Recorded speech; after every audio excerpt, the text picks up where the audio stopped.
Hello everyone, this is Dr. Mamta Rathi. I welcome you all on my YouTube channel Dr. Mamta's Educational Plex.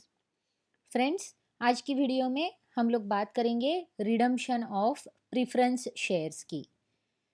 आज हम redemption कैसे होता है, preference shares की redemption कब की जाती है, इसके बारे में बात करेंगे और साथ ही साथ रिडम्पशन के लिए जो जर्नल एंट्रीज लगती है उन जर्नल एंट्रीज का फॉर्मेट भी स्टडी करेंगे। तो चलिए शुरू करते हैं हमारे रिडम्पशन ऑफ प्रिफरेंस शेयर्स के साथ।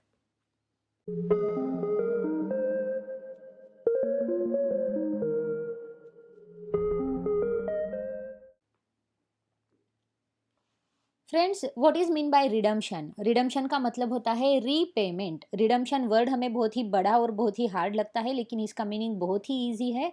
रिडम्पशन का मतलब होता है रीपेमेंट, रीपेमेंट कर देना। अब प्रिफरेंस शेयर्स जो हमारे पास है उन प्रिफरेंस शेयर्स का रीपेमेंट करना, इसी का मतलब है रिडम्पशन ऑफ प्रिफरेंस शेयर्स। अब जो रिडम्पशन हम करते हैं तो रिडम्पशन के लिए यानी कि रीपेमेंट के लिए जो सोर्सेस लगते हैं, फंड्स लगते हैं, वो फंड्स कहाँ से आते हैं? तो रिडम्पशन ऑफ प्रिफरेंस शेयर्स हम दो तरह से कर सकते हैं, या फिर उसके लिए दो तरह से सोर्सेज जो है फंड्स के वो हम ला सकते हैं। सबसे पहले तो हम रिडम्पशन जो करते हैं वो आउट ऑफ फ्रेश इशू करते हैं, यानी कि प्रिफरेंस शेयर्स का रीपेमेंट करने के लिए हम कुछ न्यू शेयर्स इशू कर देते हैं, और उन न्यू शेयर्स में से जो पैसा, जो फंड आता है हमारे पास, उसी फंड से हम हमारा रीपेमेंट यानी कि रिडम्पशन कर देते हैं। और जो दूसरा सोर्स होता है फंड का, वो दूसरा सोर्स है आउट ऑफ प्रॉफिट। अब जैसे कि हमारे पास प्रॉफिट होता है बिजनेस ऑर्गेनाइजेशन में, तो ये प्रॉफिट की जो अमाउंट है उन प्रॉफिट के अमाउंट को हम यूज करते हैं हमारे रिडम्पशन के लिए, प्रीफरेंस शेयर्स की रिडम्पशन के लिए। अब इन दो तरह के सोर्सेज के साथ हम हमारे रिडम्पशन को कर लेंगे। अब जैसे कि फ्रेश इशू हो रहा है, तो फ्रेश इशू होने के बाद हमारे पास फ्रेश पैसा आएगा, फ्रेश फंड आएंगे, और उसी से हम हमारे रिडम्पशन को कर देंगे। लेकिन जब भी हमारा रिडम्पशन आउट ऑफ प्रॉफिट होता है, तो प्रॉफिट कौन सी अमाउंट हमारे लिए अवेलेबल होती है और कौन सी अमाउंट हमारे लिए अवेलेबल नहीं होती है, ये भी हमें देखना पड़ता है। सबसे मेन चीज़ हमें ये याद रखनी है यहाँ पर दोस्तों, कि जो फुल्ली पेड प्रेफरेंस शेयर्स हैं, सिर्फ उन्हीं का ही रिडम्पशन होता है, यानी कि पार्टली पेड प्रेफरेंस शेयर्स का रिडम्पशन हम कर नहीं सकते। इसीलिए जो भी प्रेफरेंस शेयर्स के रिडम्पशन होंगे वो फुल्ली पेड होने ज़रूरी है। अब आउट ऑफ प्रॉफिट में जब हम प्रेफरेंस शेयर्स को रिडम्पशन करेंगे तो कौन से प्रॉफिट है जो अवेलेबल है? कैपिटल प्रॉफिट जो होते हैं वो हम रिडम्पशन के लिए यूज़ नहीं कर सकते, जबकि रेवेन्यू प्रॉफिट्स जो होते हैं वो रेवेन्यू प्रॉफिट्स हम रिडम्पशन के लिए यूज कर सकते हैं। आपके सामने टेबल दिख रहा है, जहां पर आपको दो कॉलम्स दिख रहे हैं। पहले कॉलम में प्रॉफिट अवेलेबल फॉर रिडम्पशन मैंने दिया है, जिसमें कि reserve, general reserve, reserve fund, dividend equalisation fund, insurance fund, workmen's compensation fund, workmen's accident fund, voluntary debenture redemption fund, voluntary debenture sinking fund and profit and loss account का credit balance. ये सभी जो balances है वो profit, revenue profit में आते हैं, और ये सारे के सारे जो अमाउंट्स हैं वो अमाउंट्स हमारे पास अवेलेबल हो जाते हैं आउट ऑफ प्रॉफिट में रिडम्पशन करने के लिए। यानी कि आप रिजर्व की, जनरल रिजर्व की, रिजर्व फंड की, workmen's accident fund, workmen's compensation fund, profit and loss account का क्रेडिट साइड बैलेंस, ये यूज कर सकते हैं आपकी रिडम्पशन की अमाउंट के लिए। साथ ही साथ आपको दूसरा कॉलम दिख रहा है, जिसमें मैंने दिया है कि profit not available for redemption. अब यहाँ पर जो दिए गए एटम्स है वो सारे एटम्स हैं हमारी कैपिटल प्रॉफिट के, और कैपिटल प्रॉफिट को हम हाथ नहीं लगा सकते, वो प्रॉफिट हम यूज नहीं कर सकते हमारे रिडम्पशन की पर्पज के लिए। तो उसमें कौन से एटम्स आते हैं जो कि हमारे लिए अवेलेबल नहीं है रिडम्पशन पर्पज के लिए? तो share premium account, share premium account हम रिडम्पशन के लिए यूज नहीं करेंगे। जबकि रिडम्पशन अगर हम प्रीमियम में पेड कर रहे हैं, रिडम्पशन की अमाउंट अगर हमें प्रीमियम में पेड करनी है, तो जो ऊपर का जो प्रीमियम हमें पेड करना है वो प्रीमियम हम शेयर प्रीमियम से ले सकते हैं, लेकिन जो नॉमिनल वैल्यू होती है प्रीफरेंस शेयर्स के रिडम्पशन की, उस वैल्यू के लिए हम a share premium account use नहीं कर सकते। सिर्फ प्रीमियम पेड करने के लिए शेयर प्रीमियम से अमाउंट हम यूज कर सकते हैं। नेक्स्ट है share forfeited account, profit prior to incorporation, capital reserve, development rebate reserve. ये जो सारे हेड्स हैं, ये सारे हेड्स हमारे रिडम्पशन के लिए अवेलेबल नहीं है। ये सारे कैपिटल प्रॉफिट है, और कैपिटल प्रॉफिट को हम यूज नहीं कर सकते हमारे रिडम्पशन के पर्पज के लिए। तो अब हमें क्लियर हो गया है कि कौन से प्रॉफिट हमारे रिडम्पशन के लिए अवेलेबल है और कौन से प्रॉफिट हमारे रिडम्पशन के लिए अवेलेबल नहीं है।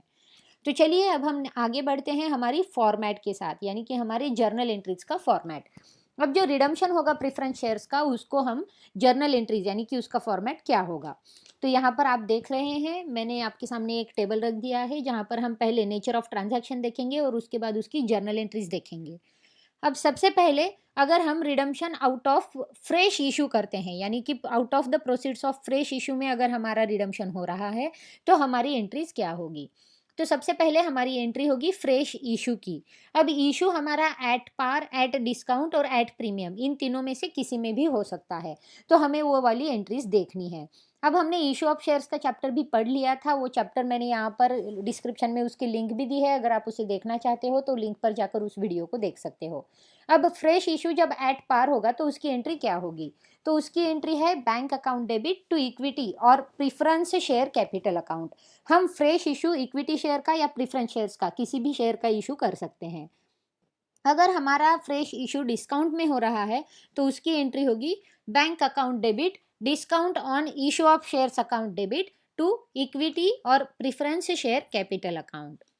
अगर फ्रेश इशू हमारा प्रीमियम में हो रहा है तो हमारी एंट्री होगी प्रीमियम में bank account debit to equity और preference share capital account to share premium account. तो इसी तरह से हमारे जो फ्रेश इशू है वो फ्रेश इशू को हम कर लेंगे। हमारी प्रॉब्लम में जो इन्फॉर्मेशन दी जाएगी हमें, यानी कि at par, at discount, at premium की, इन तीनों में से किसी भी एक तरह से हमें ये फ्रेश इशू कर देना है और इस फ्रेश इशू को हमें कंप्लीट कर देना है और एंट्री कर देनी है। ये जो एंट्रीज है ये इशू ऑफ शेयर्स की बेसिक एंट्रीज है जो हमने पहले ही पढ़ ली थी। अब हम आगे बढ़ते हैं हमारे रिडम्शन में। एक बार फ्रेश इशू हो गया कि हमारे पास सोर्सेस आते हैं, हमारे पास फंड्स आते हैं। अब फंड्स जब हमारे पास है तो अगली एंट्री हो जाती है रिडम्शन की अमाउंट को ड्यू करने की। तो नेक्स्ट एंट्री होगी अमाउंट ड्यू ऑन रिडम्शन। तो अब ये जो एंट्री है वो एंट्री किस तरह से होगी, तो वो है redeemable preference share capital account debit premium on redemption account if any debit. अगर हमारा रिडम्शन प्रीमियम में हो रहा है तो हम यहाँ पर ये प्रीमियम अकाउंट जो है उसे भी डेबिट कर देंगे to redemption preference share holders account. तो इस तरह से हमारी ये एंट्री बन जाएगी। अगर हम प्रीमियम नहीं दे रहे तो ये हेड यहाँ पर नहीं आएगा। अक्सर रिडम्शन जो होता है वो एट पार या फिर एट प्रीमियम में होता है, एट डिस्काउंट में रिडम्शन हम नहीं करते हैं। तो हमारी अमाउंट जो ड्यू हो जाएगी रिडम्शन पे उसकी एंट्री है redeemable preference share capital account debit premium on redemption account if any debit to redemption preference share holders account. अब एक बार अमाउंट ड्यू हो जाए तो उसके बाद हमें अमाउंट पेड करनी होती है हमारी रिडम्शन पर। तो नेक्स्ट एंट्री है अमाउंट पेड ऑन रिडम्शन की। तो एंट्री होगी redeemable preference share holders account debit to bank account. Share holders को पैसा मिलेगा और हमारी बैंक से हम पेमेंट कर देंगे, तो एंट्री बनती है redeemable preference share holders account debit to bank account. और अगर हमारा रिडम्शन हमने प्रीमियम में किया है तो प्रीमियम की जो अमाउंट हमने प्रोवाइड की है उस प्रीमियम की अमाउंट को हमें एडजस्ट करना होता है। अब ये जो प्रीमियम हम देते हैं ये प्रीमियम अगर हमारे पास शेयर प्रीमियम अकाउंट एग्जिस्टेड है तो वहीं से हम देंगे। अगर शेयर प्रीमियम अकाउंट दिया गया नहीं है तो वो प्रीमियम की जो अमाउंट हमें पेड करनी है उसे हमें प्रॉफिट में से, हमारा जो एग्जिस्टिंग प्रॉफिट है या फिर प्रॉफिट एंड लॉस अकाउंट का बैलेंस है उसमें से हमें प्रीमियम की अमाउंट देनी होगी। सो नेक्स्ट एंट्री जो है वो है providing for premium on redemption. तो उसकी एंट्री होगी प्रॉफिट एंड लॉस अकाउंट और share premium account debit to premium on redemption account.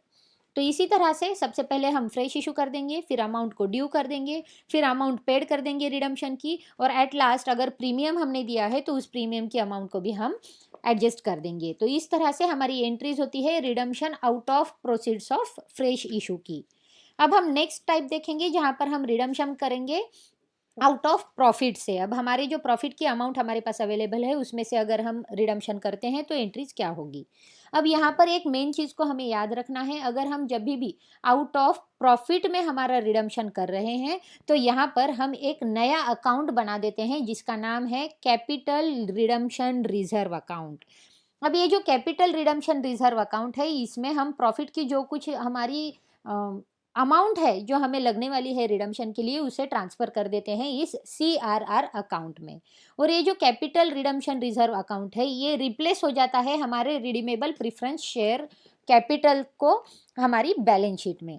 तो एंट्रीज क्या होगी हमारी, तो रिडम्शन जब भी हम आउट ऑफ प्रॉफिट करेंगे तो प्रॉफिट की अमाउंट हमारे पास अवेलेबल है। अब हम सबसे पहले अमाउंट ड्यू कर देंगे रिडम्शन की। एंट्री सेम रहेगी जैसे कि हमने पीछे की थी, अमाउंट ड्यू ऑन रिडम्पशन में redeemable preference share capital account debit, premium on redemption account if any debit to redemption preference share holders account, redeemable preference share holders account. तो ये हमारी अमाउंट ड्यू है रिडम्पशन की। Next entry होगी amount paid की, ये भी same होगी, redeemable preference share holders account debit to bank account. Share holders को पैसा मिलेगा और हमारी बैंक से पेमेंट जाएगा, तो इस तरह से ये एंट्री यहाँ पर हो जाएगी। अब अगर हमने रिडम्पशन प्रीमियम में किया है तो प्रीमियम की अमाउंट को हमें फिर से यहाँ पर भी एडजस्ट करना होगा। अगेन प्रीमियम हम पहले तो शेयर प्रीमियम अकाउंट से देंगे, अगर शेयर प्रीमियम अकाउंट हमारे पास एग्जिस्ट नहीं है तो हम प्रॉफिट एंड लॉस अकाउंट से उसका पेमेंट कर देंगे। सो नेक्स्ट एंट्री होगी हमारी providing for premium on redemption की। तो एंट्री है प्रॉफिट एंड लॉस और share premium account debit to premium on redemption account. तो इस तरह से हमारी प्रीमियम को भी हम एडजस्ट कर देंगे। अब जो लास्ट एंट्री है जो कि आउट ऑफ प्रॉफिट में बहुत इंपॉर्टेंट एंट्री है, जहां पर हम क्या करेंगे, तो हमारा जो प्रॉफिट की अमाउंट अवेलेबल है उस अमाउंट को कैपिटल रिडम्पशन रिजर्व को ट्रांसफर कर देंगे, और ये एंट्री बहुत ही इंपॉर्टेंट एंट्री है। तो इसकी एंट्री जो होगी वो है transfer of profit to capital redemption reserve account की एंट्री। तो ये एंट्री हम करेंगे हमारे जो बैलेंसेस, जहाँ से हम बैलेंसेस ले रहे हैं रिडम्पशन के, उन अकाउंट को हमें डेबिट करना है। फिर मैंने आपको पहले ही कॉलम बता दिया था कि कौन से प्रॉफिट हमारे लिए अवेलेबल है। तो जो प्रॉफिट हम यूज़ करने वाले हैं उन सारे हेड्स को हमें यहाँ पर डेबिट कर देना होगा। तो यहाँ पर एंट्री होगी हमारी प्रॉफिट एंड लॉस अकाउंट और रिजर्व अकाउंट और जनरल रिजर्व अकाउंट और रिजर्व फंड अकाउंट, जो भी हमारे पास अवेलेबल है और जो भी हम यूज़ करने वाले हैं, that account would be debited to capital redemption reserve account। तो हमारी एंट्री होगी प्रॉफिट एंड लॉस अकाउंट और reserve account debit to capital redemption reserve account. अब ये जो है ये ट्रांसफ़र ऑब्लिगेटरी है अंडर लॉ, हमारी लॉ में इस ट्रांसफ़र को करना ऑब्लिगेटरी कर दिया है, और ओनली रेवेन्यू प्रॉफिट जो होते हैं वही ट्रांसफ़र किए जाते हैं कैपिटल रिडम्पशन रिजर्व अकाउंट को। जैसे कि मैंने आपको पहले भी बताया, रेवेन्यू प्रॉफिट ही अवेलेबल है आपके रिडम्पशन के लिए। और जो अमाउंट होती है हमारी equal to nominal value of shares redeemed, हमारे शेयर जितने के रिडीम करने हैं उनकी जो नॉमिनल वैल्यू है, सिर्फ उतनी ही वैल्यू की अमाउंट को ट्रांसफ़र कर देना है सीआरआर अकाउंट को। यानी कि आप समझो अगर हमारे पास 1 लाख के शेयर्स है तो 1 लाख के शेयर्स हमें रिडीम्ड करने हैं, तो सिर्फ 1 लाख की अमाउंट, ये जो नॉमिनल वैल्यू है वही अमाउंट हम प्रॉफिट एंड लॉस अकाउंट से ट्रांसफ़र कर देते हैं। तो ये जो नॉमिनल वैल्यू है उतनी ही अमाउंट हमें लेनी है और उतनी ही अमाउंट हमें ट्रांसफ़र कर देनी है हमारी कैपिटल रिडम्पशन रिजर्व अकाउंट के साथ। तो हम लोगों ने फॉर्मेट देख लिया है, जहाँ पर पहले हमने देखा कि आउट ऑफ फ्रेश इशू हम कैसे करते हैं, और दूसरा देख लिया आउट ऑफ प्रॉफिट हमारी जर्नल एंट्रीज कैसे होती हैं। अब हम कुछ अदर टर्म्स देखेंगे जिसमें हम देखेंगे कि हमारी जो रिडम्पशन है वो रिडम्पशन किस तरह से होते हैं, या फिर रिडम्पशन में कुछ बातें आती हैं जो जिनकी एंट्रीज हम किस तरह से करते हैं। अगर रिडम्पशन के लिए हम हमारी सेल एसेट को सेल कर रहे हैं तो उसकी एंट्रीज क्या होंगी। तो जब भी हम हमारे एसेट को सेल करेंगे तो दो तरह से एसेट सेल होंगे, एक तो लॉस में सेल होंगे या फिर एक तो प्रॉफिट में सेल होंगे। तो हमारी एंट्रीज क्या होगी, तो सेल ऑफ एसेट की पहली एंट्री हम देखेंगे एट अ लॉस की। तो एंट्री होगी हमारी bank account debit profit and loss account, अगर लॉस हो गया है तो ये लॉस यहाँ पर हमें ट्रांसफर कर देना होगा, लॉस ऑन सेल। तो profit and loss account debit to investment account या फिर एसेट अकाउंट।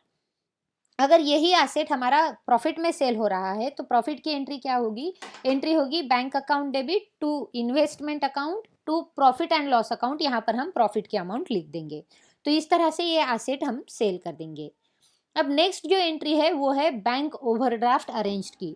अब जब भी हमारा रिडम्पशन करना होता है और प्रॉफिट में हम रिडम्पशन करते हैं लेकिन प्रॉफिट की अमाउंट जो है वो कम पड़ जाती है या फिर बैंक बैलेंस जो है हमारा वो इनसफिशिएंट हो जाता है, तो ऐसे टाइम में हम बैंक ओवरड्राफ्ट अरेंज करते हैं और हमारा रिडम्पशन कर देते हैं। तो ये जो बैंक ओवरड्राफ्ट अरेंज करते हैं उसकी एंट्री क्या होगी, तो एंट्री होगी उसकी bank account debit to bank overdraft account. तो इस तरह से ये एंट्री कर देंगे और बैंक ओवरड्राफ्ट अरेंज करके हम हमारा रिडम्पशन कर देंगे। अगर हमने फ्रेश इशू किया है और फ्रेश इशू करते समय अगर हमें कुछ एक्सपेंसेस लगे हैं तो उसकी एंट्री कैसे होगी, तो नेक्स्ट एंट्री है एक्सपेंसेस ऑफ फ्रेश इशू की। तो एंट्री होगी हमारी expenses of issue account debit to bank account, entry होगी expenses of issue account debit to bank account. Then next entry होगी writing off expenses of issue की। अगर हमारे जो एक्सपेंसेस हुए हैं उसे राइट ऑफ कैसे करना है और उसकी एंट्री क्या होगी, तो उसकी एंट्री होगी premium on issue of shares account debit to expenses of issue account. तो इस एंट्री में हम उसको एडजस्ट कर देंगे। देन सीआरआर का जो बैलेंस, अब नेक्स्ट जो एंट्री होगी वो होगी सीआरआर में जो बैलेंस है हमारे पास, अगर वो बैलेंस हम यूज करते हैं हमारी इक्विटी शेयर होल्डर्स को बोनस देने के लिए, तो उसकी एंट्री कैसे होगी। So using CRR for bonus to equity share holders की एंट्री होगी capital redemption reserve account debit to bonus account, CRR account debit to bonus account, इस तरह से उसकी एंट्री होगी। और लास्ट एंट्री जो होगी अदर ट्रांजैक्शंस में जो है issue in payment of bonus, अगर बोनस के लिए हम कुछ इशू कर रहे हैं तो उसके लिए एंट्री क्या होगी, तो एंट्री होगी bank account debit to equity share capital account. तो बैंक अकाउंट डेबिट हो जाएगा और जो इशू कर रहे हैं हम इक्विटी शेयर कैपिटल वो क्रेडिट हो जाएगा। तो इस तरह से ये जर्नल एंट्रीज हमारी हो जाती है और ये जर्नल एंट्रीज का फॉर्मेट आप सभी के सामने है। इस फॉर्मेट को अगर हम अच्छे से स्टडी कर ले तो रिडम्पशन की जो प्रॉब्लम्स होती है उन प्रॉब्लम को सॉल्व करना बहुत ही आसान हो जाता है। फ्रेंड्स, आप इस वीडियो को पहले से अंत तक ज़रूर देखिए ताकि आपको ये जो फॉर्मेट है वो फॉर्मेट बहुत अच्छे से समझ जाए, और ये अगर इन फॉर्मेट को हम एक बार अच्छे से समझ ले तो हमारी प्रॉब्लम सॉल्व करने में हमें कोई भी दिक्कत नहीं आएगी। फ्रेंड्स, अगर आपने मेरी चैनल को सब्सक्राइब नहीं किया है तो मेरी चैनल को सब्सक्राइब ज़रूर करें और साथ ही साथ बेल बटन को प्रेस करें ताकि मेरे नए वीडियोज़ के नोटिफिकेशन आपको जल्द से जल्द मिले। साथ ही साथ आप इन सारी वीडियोज़ को अपने फ्रेंड्स के साथ शेयर करना ना भूलें, और आपको मेरे ये वीडियोज़ कैसे लग रहे हैं कमेंट बॉक्स में कमेंट देना भी ना भूलें। सो फ्रेंड्स, हम लोग मिलते हैं अगले वीडियो में जहाँ पर हम रिडम्पशन ऑफ प्रेफरेंस शेयर्स का सॉल्व प्रॉब्लम लेकर आएंगे, एक एडजस्टमेंट लेकर आएंगे और हमारी प्रॉब्लम को कैसे सॉल्व करते हैं, कैसे इसकी जर्नल एंट्रीज की जाती हैं उसे हम देखेंगे। तब तक के लिए keep watching, keep sharing. Thank you.